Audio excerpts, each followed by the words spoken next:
T'as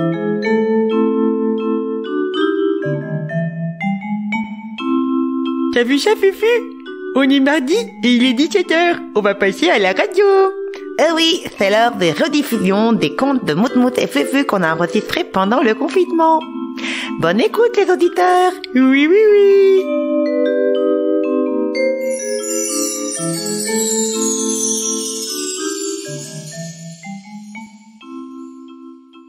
Chers auditeurs, bonjour. Bienvenue dans les contes de la rue Broca.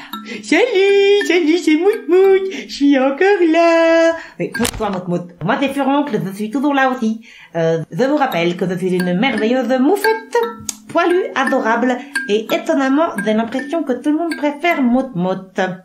Oui, bon, c'est pas le moment de parler de ça, hein. Aujourd'hui, on est là pour faire l'histoire de qui? L'histoire de Lustre-Cru. Exactement. Alors, bonne histoire à vous. Ce jour-là, dans la salle de classe, la maîtresse posa aux enfants la question suivante. Comment s'appelait le général romain qui a conquis la Gaule? Alors, le petit Bachir leva le doigt pour demander la parole et répondit. Lustre-Cru. La maîtresse, paraît-il, ne fut pas satisfaite. Mais Monsieur Pierre, lui, quand il apprit l'histoire, se demanda tout de suite. Et si c'était Bachir qui avait raison. La vérité, dit-on, sort de la bouche des petits-enfants. Il n'y a pas de doute, il faut que je me renseigne. Et Monsieur Pierre se renseigna. Il relut tous les bons auteurs, Perrault, Galland, Grimm, Andersen et autres. Il se promena, il médita, il s'assit, se coucha, il dormit, il rêva. Et au bout d'une semaine de travail acharné, il était en mesure de raconter l'histoire de Lustre-Cru. Cette histoire, la voici. Il y a très longtemps, à l'époque des Romains, vivait un roi barbare. Quand ce roi eut un fils, une bonne fée lui apparut et lui dit ces mots. « Ton fils est immortel, il ne mourra jamais. De plus, il deviendra un grand guerrier, plein d'audace et de bravoure, et il fera de grandes choses. Mais tout cela a une condition. »« Laquelle ?» demanda le roi. « C'est que tu lui donnes le nom de Lustre-Cru. » Le roi eut une hésitation. Même pour un barbare, le nom de Lustre-Cru est un peu ridicule. Cependant, il se dit que la bravoure et l'immortalité valaient bien que l'on supporte ce petit inconvénient. Et, après réflexion, il répondit. « J'accepte. »« Il en soit ainsi, » dit la fée, et elle disparut. Le prince Lustre-Cru grandit rapidement et devint en peu de temps un garçon accompli, plein de force et de courage. Bon, quand est-ce que c'est à moi, là, s'il te plaît? Pas tout de suite, Fufu, hein. Pour l'instant, il y a beaucoup de trucs à raconter. Et moi, c'est quand? Ben, pas encore, 2 secondes. Quand il eut environ 12 ans, le roi, son père, l'envoya à Rome pour parfaire son éducation. Il entra donc dans une école romaine. Comme il était aussi intelligent que brave, il était le premier partout, ou plutôt il aurait dû l'être. Mais ses maîtres romains ne lui donnaient jamais la première place, parce que, pour rien au monde, il n'aurait voulu dire ou écrire « premier Lustre-Cru ». Mais c'est pas juste, si c'est lui le premier. Bah oui, mais c'est ça l'histoire, Moutmout. Pendant toute la durée de ses études, le pauvre Lustre-Cru fut donc un éternel second. Ah ouais, c'est sûr que ça fait un peu les boules quand même, hein. Chut. Une fois sorti de l'école, il essaya d'entrer dans l'administration et passa des concours. Mais là encore, la même malédiction le poursuivit.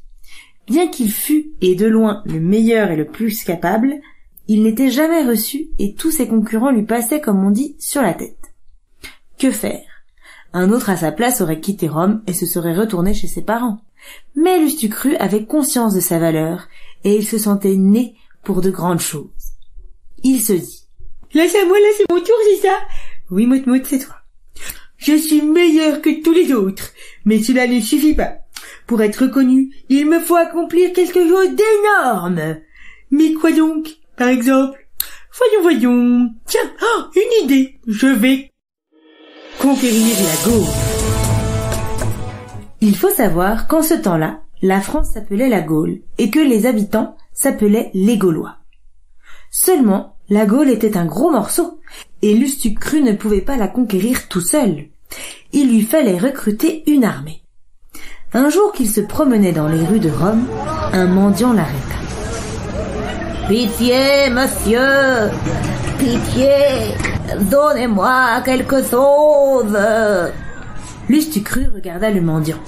Il était pauvre et sale, mais c'était un bel homme, encore jeune, bien bâti, courageux, volontaire. Ça pour moi, ça. Dis-moi, tu sais te battre? Oui, monsieur. Tu aimes voyager? Les aventures ne te font pas peur? Non. En ce cas, dit Lustucru, tu entres à mon service. Tu vas me lever une armée et nous allons conquérir la Gaule. D'accord? D'accord, dit le mendiant. À la bonne heure. Au fait, comment t'appelles-tu? Je m'appelle Jules César.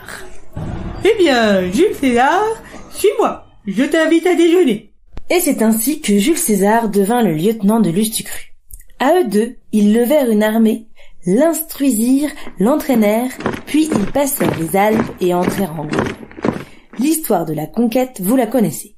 Comme les tribus gauloises ne cessaient de se quereller entre elles, Lustucru commença par s'allier aux unes pour combattre les autres. Il pénétra de cette façon dans l'intérieur du pays. Ensuite, il aida les Gaulois dans leur lutte contre les Germains, ce qui lui permit de s'infiltrer plus loin encore. Mais petit à petit, les Gaulois commencèrent à s'apercevoir que sous couleur de les aider, Lustucru les colonisait. Ils résolurent alors d'oublier leur querelle, de s'unir une bonne fois pour toutes pour chasser les Romains. Le jeune roi des Arvennes, un certain il est dur à dire ce mot, un certain Vercingétorix, c'est pas si compliqué, ça va, Fufu, prit la tête du mouvement et ce fut, cette fois, la guerre aux Romains.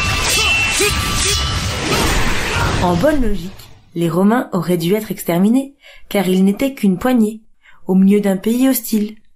Mais les Gaulois, s'ils étaient courageux et actifs, manquaient terriblement de discipline et d'esprit de suite. Finalement, Vercingétorix, enfermé dans la ville d'Alésia, dut reconnaître sa défaite et se rendit à Lustucru. Celui-ci écrivit toute l'histoire dans un livre, dont il confia le manuscrit à Jules César en lui disant « Va porter ce livre aux Romains et emmène aussi Vercingétorix. Tu leur diras que Lustucru leur a conquis la Gaule. » Mais Jules César était jaloux et envieux. Il prit une plume de roseau, de l'encre et un grattoir et falsifia le manuscrit. Partout où il y avait Lustucru, il l'effaça et écrivit César. C'est malin ça. Partout où il y avait Lustucrum, il écrivait Césarem. Et partout où il y avait Lustucro, il substitua Césarésis ou Césarée, suivant le cas. Bref, à la place du nom de Lustucru, il mit partout son propre nom. Mais c'est diabolique! Une fois arrivé à Rome, il dit au sénateur romain: Moi, Jules César, je viens de conquérir la Gaule. Voici le livre où je raconte mes exploits. Et maintenant, vous allez me nommer empereur. Oh vraiment? Vous croyez? Dirent les Romains. Si vous ne voulez pas, répondit Jules César, je lance mon armée contre vous. Bon, mais alors, ça change tout. Dirent les Romains. Et ils le nommèrent empereur. César entra dans Rome au cours d'un magnifique défilé, et fut tout aussitôt étranglé Vercingétorix, de peur qu'il ne dise la vérité. Ensuite, il envoya 2 hommes à lui en Gaule, avec l'ordre de tuer Lustucru. Les 2 hommes se mirent en route. Dès leur arrivée, Lustucru, qui attendait avec impatience des nouvelles de Rome, les fit venir dans sa tente.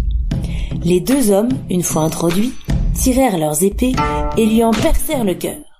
Lustucru, qui était immortel, n'en fut pas moins douloureusement surpris. Il comprit qu'une fois de plus, on lui avait volé la première place et, déçu, écœuré, se réfugia en Germanie. Les Germains l'acceptèrent parmi eux, à cause de sa valeur, mais lui refusèrent la place de chef. Pas plus que les Romains, ils ne voulaient recevoir d'ordre d'un monsieur qui s'appelait Lustucru. Cette fois encore, notre héros fut maintenu à un rang subalterne. Quelques siècles plus tard, les Germains envahirent l'empire de Rome et les Francs occupèrent la Gaule. Vous avez tous entendu parler de Clovis, le roi des Francs. Eh bien, Lustucru, à cette époque, était un guerrier de Clovis. En 1486, après avoir battu la dernière des armées romaines stationnées en Gaule, Clovis s'empara de la ville de Soissons et la mit au pillage. Tous les objets précieux furent rassemblés puis tirés au sort, et Lustucru reçut un magnifique vase qui venait de l'église. Le partage terminé, le roi Clovis vint lui faire une proposition. « Laisse-moi ton vase, dit-il. Je te donnerai quelque chose en échange. » Mais Lustucru, qui en avait assez d'être traité comme un sous-ordre, se mit en colère. Levant sa hache, il fracassa le précieux vase en disant à Clovis. « Tu n'auras que ta part, rien de plus !» Non, mais oh, ça suffit là, c'est pas possible, on peut pas avoir un peu de considération dans cette histoire. Clovis s'en alla sans rien dire, mais comme il était rancunier, il n'oublia pas. Quelques semaines plus tard, retrouvant devant lui le soldat Lustucru, il lui jeta ses armes à terre. Lustucru se baissa pour les ramasser. Clovis, alors, brandit sa hache et lui fendit la tête en disant « Ainsi as-tu fait du vase de Soissons ?» Puis il s'enfuit, croyant l'avoir tué. Lustucru en fut quitte pour une forte migraine, mais il quitta l'armée de Clovis. À partir de ce jour, on perd sa trace pour quelque temps.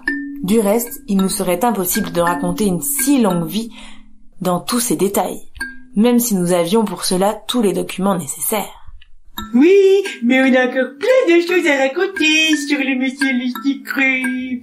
C'est exactement. C'est pas fini du tout, c'est pas fini. C'était que la première partie. Il faudra attendre demain pour savoir la suite. Oui, est-ce que par exemple monsieur Lustucru va devenir président des États-Unis? Oui, ou alors est-ce qu'il va devenir une célèbre marque de pâtes? Ou alors est-ce qu'il va danser des claquettes au Groenland? Oui, ou est-ce qu'il va faire de la natation synchronisée au Japon? Tout ça, tu le découvriras demain dans la deuxième partie de l'histoire de monsieur Lustucru. En attendant, bonne nuit à toi ou bon après-midi. Exactement. Et on se retrouve demain, les petits enfants, pour la suite de Lustucru. J'ai déjà dit ça. Eh ben, je le redis si j'ai envie de le relire. Allez, bisous à tous.